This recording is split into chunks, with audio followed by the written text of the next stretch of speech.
Bonjour à toutes et à tous, bienvenue pour cette nouvelle vidéo. Aujourd'hui, je vais vous parler de mon tout premier roman qui est sorti en novembre 2018. Il a été sorti donc en auto-édition sur Amazon, actuellement aussi disponible en e-book sur Kobo et la Fnac. Il s'agit donc de Deuxième Chance. Deuxième Chance n'est pas une romance. C'est une histoire, je dirais, tranche de vie. On peut le passer aussi dans les dark romances. Mais la partie romance, c'est vraiment, on la trouvera à la fin, tout à la fin. L'histoire raconte la vie du jeune Dan. Dan a à peine 17 ans. Il vit depuis quelques années à la rue, se prostitue et se drogue.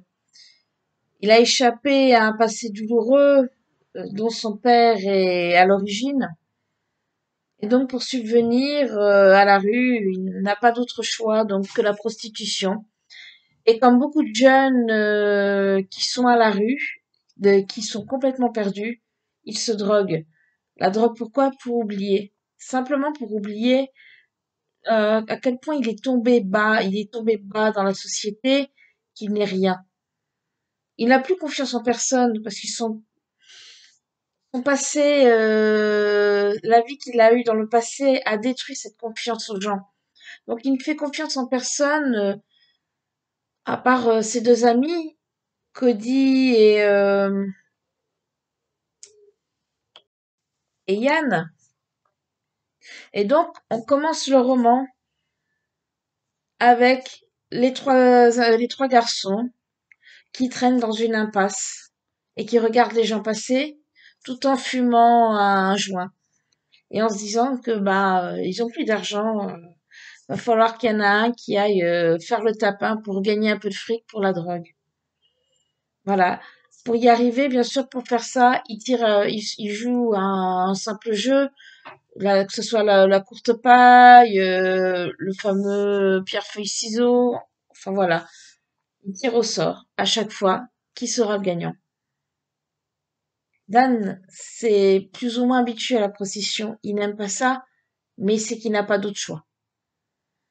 Et il va faire la rencontre lors d'un de ces rendez-vous au tapin.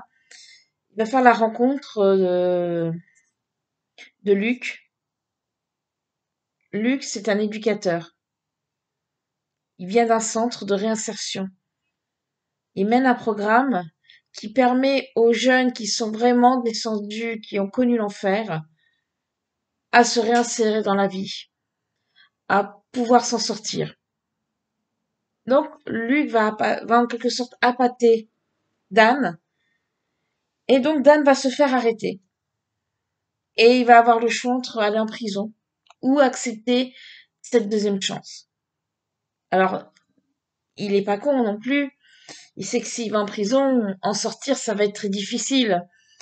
Et il sait très bien que quand il n'a pas sa dose de drogue, ça se passe très mal.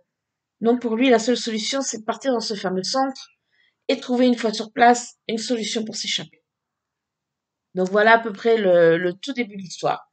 Et donc on va suivre le cheminement de Dan qui, extrait de la rue, va devoir se battre pour sortir de cet enfer qu'est la drogue, mais aussi des conséquences qu'a de prendre des drogues mélangées à l'alcool, voilà, à beaucoup de choses, et qui psychologiquement l'ont rendu malade. C'est une histoire qui est très difficile qui a été très difficile à écrire, donc qui est très difficile à lire. Je vais pas dire qu'on va rire. Il y a peu de passages où on peut rigoler puisque c'est vraiment l'enfer, la désintox, la séance, le séjour en psychiatrie. Voilà, c'est vraiment très dur. Néanmoins, quand on lit ce livre, on a envie de continuer, de continuer jusqu'au bout, puisqu'on veut voir si ce jeune homme peut s'en sortir. Voilà. Donc, dans ce livre, je vous parle de la prostitution masculine, de la drogue et de ses conséquences néfastes, mais aussi des violences familiales. Je vous en dis pas plus pour ça, puisqu'il faut lire le livre, et je voudrais pas vous spoiler toute l'histoire. Mais je vous recommande, donc si vous voulez lire un livre, malgré qu'il soit dur, mais qu'il soit bien, qui parle de choses qui peuvent déranger, mais qui sont nécessaires, Deuxième chance. Donc actuellement disponible en papier sur Amazon, en dédicace chez moi, et en e-book sur Amazon, Kobo et Fnac. Voilà. J'espère que je vous aurai donné envie de le lire, et je vous dis à très bientôt pour la présentation d'un autre de mes romans. Bye bye!